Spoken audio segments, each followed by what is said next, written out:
Good evening.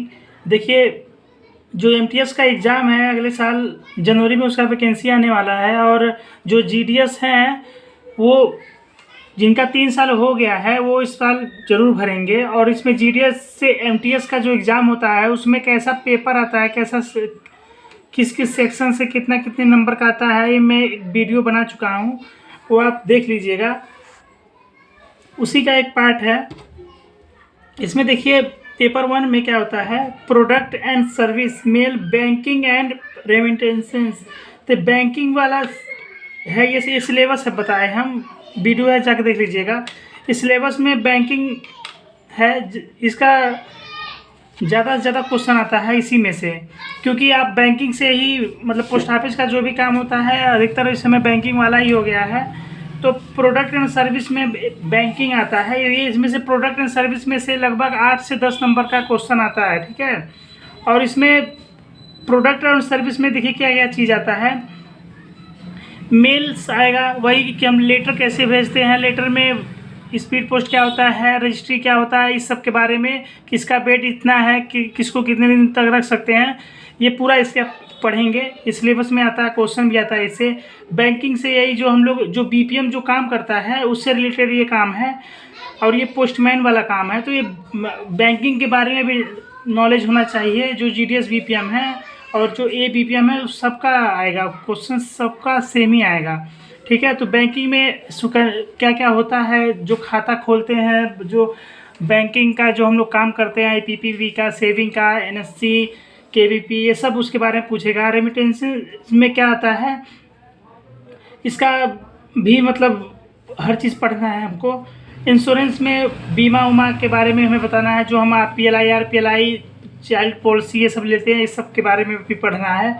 Stamp and business, वही इसके बारे में पढ़ना है। जो स्टैम्प हम लोग आप देखे होंगे, स्टैम्प लगता है, कोई लेटर आता है उस स्टैम्प लगा रहता है, फिर स्टैम्प कितने प्रकार के होते हैं, ये सब पूरा हर चीज़ पढ़ेंगे हम लोग, ठीक है। तो अब देखिए पहले हम लोग बैंकिंग पढ़ते हैं, क्योंकि मैं एक बीपीएम हूँ और बैंकिंग के बारे में मुझे मतलब मेरा वही काम है, तो थोड़ा वहीं से शुरुआत करते हैं।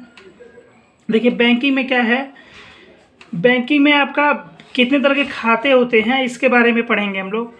तो बैंकिंग में पहला हो गया सेविंग खाता, जिससे हर बैंक में जैसे सेविंग खाता होता है ऐसे ऐसे इसमें भी होता है, ठीक है। दूसरा हो गया आवर्ती जमा खाता, रिकरिंग अकाउंट, जिसे आरडी कहते हैं, जो हर महीने में जमा होता है, ठीक। एक होता है सामवत जमा, टाइम डिपॉजिट, टीडी जिसे बोलते हैं, 1 साल का होता है, 2 साल का होता है, 3 साल का होता है, 4 साल का होता है, 5 साल का होता है, ऐसे होता है, ठीक है। फिर एक होता है मासिक आय योजना, तो इसमें मंथली इनकम स्कीम होता है, ये इसके बारे में भी हम लोग पढ़ेंगे।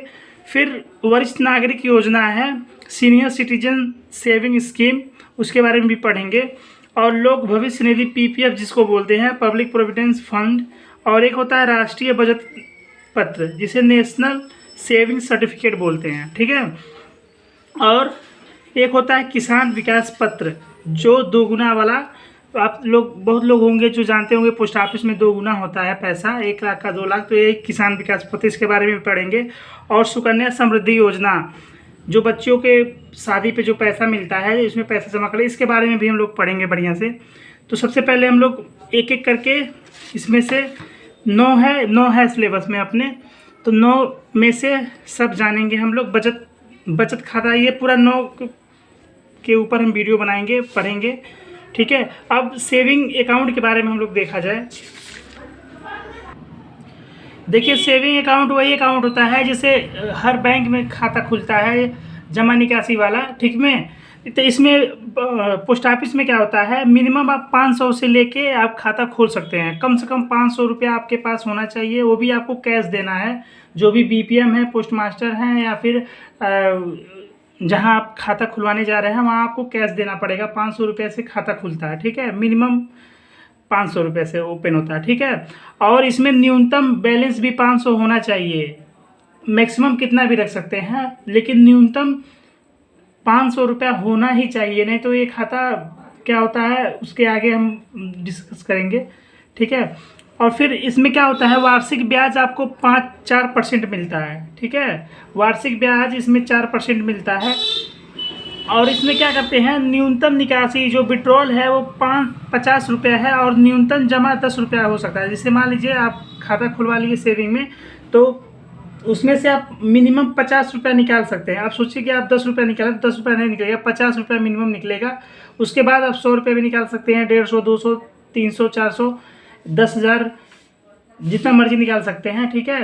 लेकिन बीओ का एक लिमिट है, वह भी आगे हम पढ़ेंगे कितना लिमिट है। और न्यूनतम जमा हम 10 रुपया कर सकते हैं, ठीक है, उससे कम जमा नहीं होगा। आप देखिए, एक व्यक्ति इसमें सिंगल अपने सेल्फ खुलवा सकता है, 2 व्यक्ति मिलके ज्वाइंट खुलवा सकते हैं, जैसे पति पत्नी हुए तो ज्वाइंट खुलवा सकते हैं, ठीक है। और एक होता है उसमें 3 लोग, मतलब मैक्सिमम इसमें 4 लोग खुलवा सकते हैं। एक सेविंग अकाउंट में 4 लोग का नाम ज्वाइंट हो सकता है, लेकिन जो फॉर्म हमारा होता है वो उसमें 3 लोग का ही नाम दिया रहता है। तो मैक्सिमम 3 लोग आप मतलब एक तरह का ये कर सकते हैं, ठीक है। आप देखिए, पोस्ट ऑफिस में से हम लोग कितना निकासी कर सकते हैं एक बार में। तो देखिए, जो हेड ऑफिस होता है वहाँ से आप अनलिमिटेड निकाल सकते हैं, जितना आपका पैसा है। अगर आप खाते में ज़्यादा 5 लाख, 2 लाख, 3 लाख, 10 लाख तक डाले हैं तो आप निकाल सकते हैं, ठीक है। लेकिन एक कंडीशन ये है कि अगर आप बीओ से निकाल रहे हैं, ब्रांच ऑफिस से, तो वहाँ मैक्सिमम आप विड्रॉल कर सकते हैं बस 20,000 रुपया। अभी इसके पहले क्या था, 5,000 ही बस निकलता था। तो अब लेकिन 2021 से 20,000 कर दिया गया है। अब आप बीओ से 20,000 रुपये निकाल सकते हैं। अगर उससे ज़्यादा आपको निकालना है तो आपको ब्रांच पोस्ट मास्टर को बताना पड़ेगा। वो ब्रांच पोस्ट मास्टर जो हेड ऑफिस होता है वहाँ पर सूचना देगा, फिर वहाँ से पैसा लेके आएगा, निकाल सकता है, ठीक है। उसके लिए प्रोसीजर होता है। अगर लेकिन आप वही चीज़, अगर मान लीजिए ब्रांच ऑफिस पे आपका खाता खुला है और आप जाना चाहते हैं, पैसा ज़्यादा निकालना चाहते हैं, तो आप हेड ऑफिस पे जाके निकाल सकते हैं, ठीक है। लेकिन हेड ऑफिस का आदमी ब्रांच ऑफिस पे जाके नहीं निकाल सकता है, ठीक है।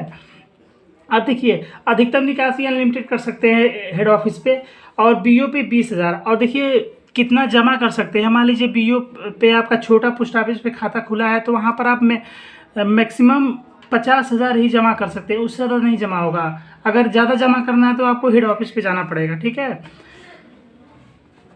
अगर मान लीजिए कोई नाबालिग लड़का है, मान लीजिए जिसका उम्र 18 साल नहीं हुआ है, तो अपने गार्जियन के साथ खाता खुलवा सकता है।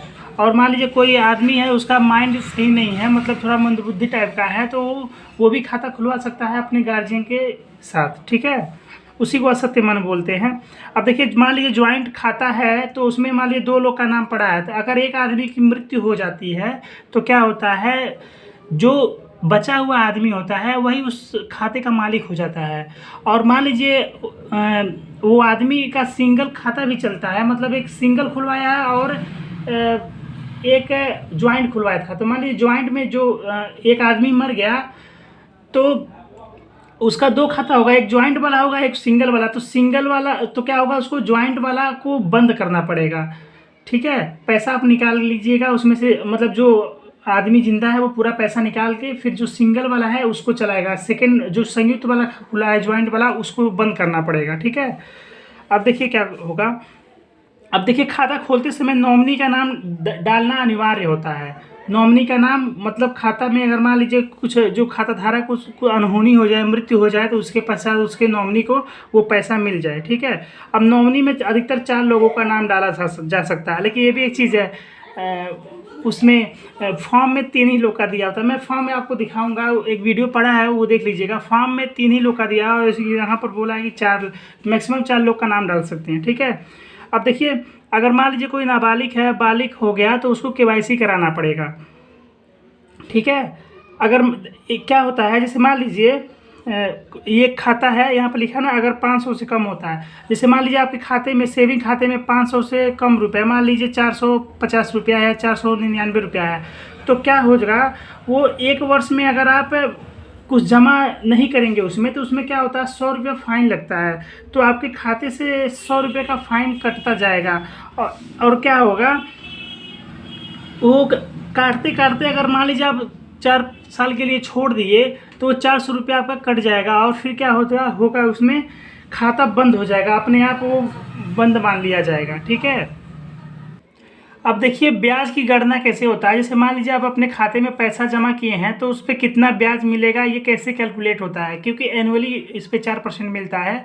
तो देखिए इसमें क्या होता है, ब्याज की गणना ऐसे होता है। जैसे मान लीजिए आप इसे लेके उस महीने के लास्ट तारीख तक, मान लीजिए किसी महीने में 28 फरवरी में 28 दिन होता है और कभी 29 दिन भी होता है। तो और हर महीने में किसी दिन 30 को लास्ट डेट होता है और किसी में 31 का लास्ट डेट होता है। तो क्या होता है, 10 तारीख से लेके लास्ट तारीख के बीच में आपका जो मिनिमम अकाउंट है, मिनिमम अमाउंट जो है उसी पे ब्याज आपको मिलेगा। जैसे मान लीजिए उदाहरण के लिए, अगर मान लीजिए 10 तारीख को आपके खाते में 5,000 था और आप निकाल लिए 14 तारीख को आपके खाते में 4,000 रुपया हुआ। अब मान लीजिए 18 तारीख को आपके खाते में फिर 500 रुपया निकाले तो 3500 रुपया हुआ। ऐसे करते करते मान लीजिए आप 25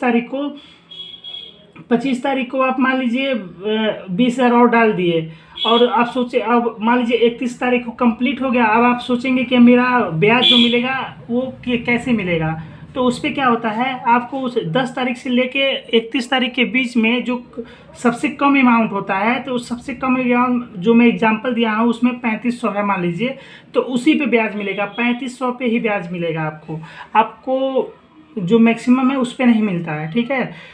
और देखिए अगर मान लीजिए आपके खाते में 500 से कम है तो उस महीने का ब्याज आपको नहीं मिलेगा। अगर मान लीजिए आपके खाते में 500 रुपये से कम हो गया तो कोई ब्याज नहीं होता है। और ब्याज पैसे पे नहीं मिलता है। मान लीजिए आपके खाते में 10,025 पैसा है तो बस जो रुपये होता है 10,000 उसी का ब्याज मिलता है, ये पैसे का ब्याज नहीं मिलेगा, ठीक है।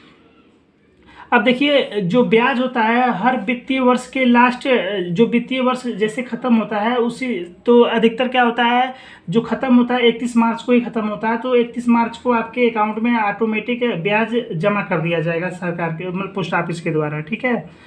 और अगर क्या होता है, मान लीजिए आप खाता बंद कर रहे हैं जनवरी में, या फिर मान लीजिए आप खाता बंद कर रहे हैं मार्च में, तो आपका ब्याज फरवरी तक ही मिलेगा।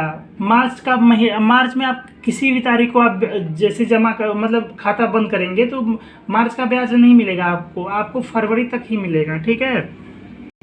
और एक चीज़ और, यदि लगातार आपके खाते में 3 साल तक कोई ट्रांजैक्शन नहीं होता है तो आपका खाता बंद हो जाएगा ऑटोमेटिक। अगर मान लीजिए 2021, 22, 23 लगातार ऐसे 3 साल आप कोई ट्रांजैक्शन नहीं किए, ना जमा किए ना निकासी किए, तो आपका खाता बंद हो जाएगा।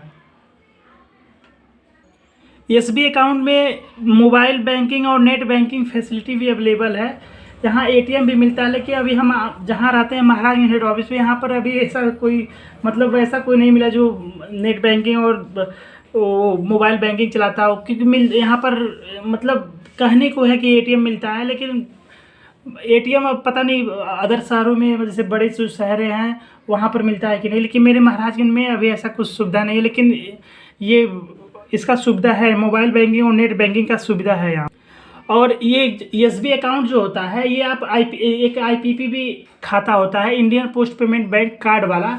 तो कार्ड वाले से और एसबी के अकाउंट को लिंक किया जा सकता है। और क्या होता है उसमें का पैसा आईपीपीबी का पैसा एसबी में मंगा सकते हैं, एसबी का पैसा आप आईपीपीबी में मंगा सकते हैं। ऐसे इसको कहते हैं स्वीप इन स्वीप आउट, ठीक है। ये फैसिलिटी बहुत ही अच्छा है, आप देखिएगा, आप खुलवा लीजिएगा, बहुत ही अच्छा फैसिलिटी है स्वीप इन स्वीप आउट का। अगर मान लीजिए आपका एसबी अकाउंट का जो पासबुक है खो जा रहा है तो आपको डुप्लीकेट पासबुक बनाने का चार्ज लगता है 50 रुपया प्लस जीएसटी, ठीक। और अगर मान लीजिए आप एसबी अकाउंट में नॉमिनी चेंज कराना चाहते हैं, जैसे मान लीजिए किसी लड़के का शादी नहीं हुआ है तो उसके नॉमिनी उसके माता पिता को अगर वो डाल रहा है, मान लीजिए शादी होने के बाद सोचेगा कि अपनी पत्नी का भी नाम डाल दें, तो उसमें आप नॉमिनी चेंज करा सकते हैं। तो जो पहला चेंज होता है उस पर कोई शुल्क नहीं लगता है। जब दूसरी बार जब आप चेंज कराने जाएंगे तो उस पर आपको चार्ज लगेगा 50 रुपया प्लस जीएसटी। अब देखिए क्या होता है, एक होता है फॉर्म नंबर 10B, ये पूछता है डायरेक्ट कि किस फॉर्म से हम एसबी के अकाउंट को एक पोस्ट ऑफिस से दूसरे पोस्ट ऑफिस पे ट्रांसफ़र कर सकते हैं। तो इसमें कौन सा फॉर्म यूज़ होता है, तो इसमें फॉर्म नंबर 10B यूज होता है, ठीक है। अब देखिए ये एसबी ऑर्डर 2001, और एक चीज़ और, ये देखिए जो BO से 20,000 ओनली विड्रॉल कर सकते, मैं बता चुका हूँ, ठीक है। अब देखिए क्या होता है, एक SB अकाउंट मतलब SB अकाउंट पर एक कैलेंडर वर्ष में आपको 10 चेक फ्री मिलता है, और बाकी अगर 10 चेक से ज़्यादा आप यूज करेंगे तो 2 रुपये प्रति चेक के हिसाब से आपको चार्ज किया जाएगा। और एक चीज़ और, मान लीजिए आपका चेक बाउंस हो गया तो आपको चार्ज लगेगा 100 रुपये प्लस GST। और अकाउंट का स्टेटमेंट अगर आपको लेना है SB का तो आपको 20 रुपया प्लस GST देना पड़ेगा। और एक चीज़ और देखिए, जो हेड पोस्ट मास्टर होते हैं हेड ऑफिस के, उनके पास पूरा पावर होता है, वो बिना किसी मतलब पासबुक के किसी का भी खाता बंद करने के सक्षम है। उदाहरण के लिए मान लीजिए कोई गलत अकाउंट में पैसा चल गया, ठीक है, तो उसको फ्रीज कर देंगे। और भी बहुत सारी चीज़ें हैं, मतलब ऐसे नहीं अपने पावर का मिसयूज़ करेंगे। लेकिन मान लीजिए कुछ होता है, अगर जैसे हम पैसा भेजते हैं किसी के अकाउंट में, गलती से अकाउंट नंबर कुछ अलग हो जाता है, तो उसमें क्या होता है, फ्रीज कर दिया जाता है खाते को। तो पोस्ट मास्टर जो होते हैं, हेड पोस्ट मास्टर, बिना पासबुक के किसी भी खाते को बंद करने के सक्षम में होते हैं। देखिए ये पूरा SB का मतलब ये वीडियो था। SB में इसी से रिलेटेड क्वेश्चन जो भी है पूछेगा। आप ये वीडियो पॉज करके आप नोट्स बना लीजिएगा, और जो भी मतलब इसमें गलत मतलब जो चीज़ अच्छा नहीं लगा होगा कमेंट करके बताइएगा। और जो मतलब अगर कुछ इम्प्रूवमेंट की ज़रूरत हो, अगर आप जैसा चाहते हैं कि ऐसे नहीं दूसरी तरह से पढ़ाएं, तो आप कमेंट करके बताइएगा, ठीक है।